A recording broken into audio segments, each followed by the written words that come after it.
Good afternoon, welcome to Sussex News. I'm Naomi Harris-Davison and these are today's headlines. America has launched airstrikes on a Syrian missile base, drastically weakening relations with Russia. The UK has announced their full support. Protesters against the Council's public space protection orders in Brighton have likened them to ethnic cleansing. And record numbers of ambulances are being turned away from A&E departments due to severe overcrowding.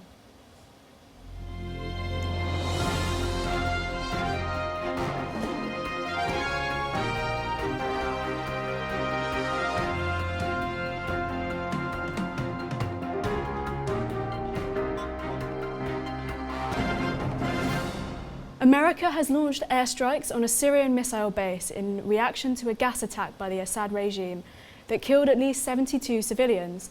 President Trump announced the decision last night in response to what he described as a barbaric attack of chemical warfare. Tonight I call on all civilized nations to join us in seeking to end the slaughter and bloodshed in Syria. The UK government have declared their full support with the US. However, when questioned, Defence Secretary Sir Michael Fallon was vague as to whether the UK would be directly involved or not. Russia has declared the decision has severely damaged already weak relations. Russia is one of the Assad's primary military suppliers, and their relationship with the US has long been futile. Local protesters against the Council's new public space protection orders are likening that to that of ethnic cleansing, targeting travellers and the homeless. Our reporter Daisy Cooper has more. Protests against the newly enforced public space protection orders have likened the new orders to ethnic cleansing. The PSPOs came into force on the 1st of April and have sparked protests amongst members of the public. Brighton and Hove Council will be the first in the country to test the powers against the traveller community. I asked members of the public and the protesters what they thought of the new order. Here is what they had to say. What are you hoping to achieve with your protests at the moment? I'm hoping to achieve that there will be no longer homelessness in England. Yep. Yeah. And how long have you been here today now? Just a few days now, not long. A petition created by Gemma Challenger, a member of the Friends, Families and Travellers Facebook group, has received over 5,000 signatures against the order. Gemma has described them as an attack on the gypsy way of life and has said that unless this is not overturned by the council, this will be challenged through the courts at great cost to the council. Protesters gathered outside the town hall last night before and during the full council meeting, where protests could be heard in the council chamber throughout. Members of the public have dubbed the new orders similar to social cleansing and have raised questions about what this means for homeless and travel communities within Brighton and Hove. Public space protection orders state that the council and police officers now have power to order the removal of vans and tents from public spaces within 12 hours of finding them. The orders will be monitored and evaluated 6 months after the enforcement, and more sites may end up being under the protection of the Act if the antisocial behaviour may continue. I'm Daisy Cooper, reporting for Sussex News. A woman who fell into the Thames during the Westminster terror attack died on Thursday after her life support was turned off.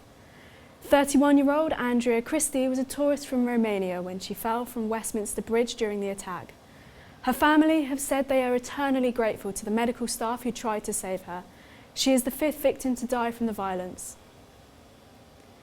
The number of ambulances being turned away from UK hospitals is at record high, and patients are having to wait even longer for treatment. Our reporter Molly Bulletin has more on the story. More A&E departments are turning away ambulances now as hospitals were forced to turn away nearly 500 over this winter. This number of diverts is almost double the amount from the past 3 winters. Ambulances had to be diverted to other hospitals, which can prove to be dangerous for critical patients, meaning January was the worst month for A&E departments and NHS hospitals, with patients waiting more than 4 hours just to be seen. Hospitals said that these closures were a last resort but had to happen to maintain A&E, but paramedics warned that this affected their ability to get to emergency patients quickly.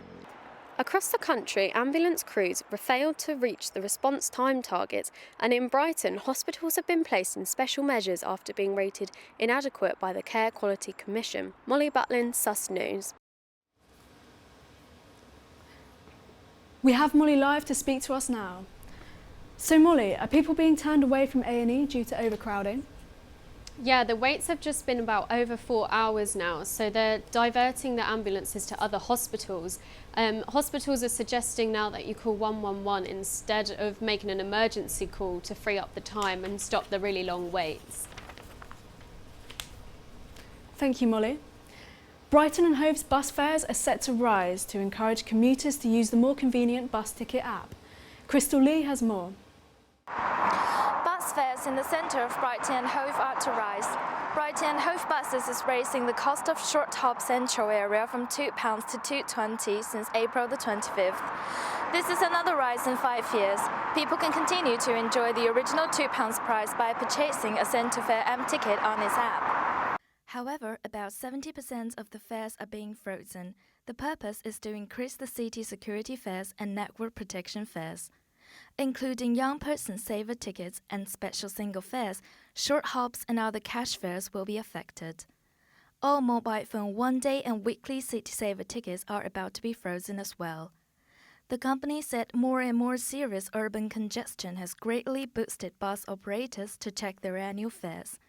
An increase of 1.5% in revenue will help the buses company to maintain their service levels. Encourage customers to buy tickets in advance can also prevent congestion caused by bus delays in operation. Brighton and Hove Buses manager said, despite bus lanes have been strongly supported over the years, the high frequency of service is still the biggest challenge. The company has been looking for ways to reduce passengers' travel time.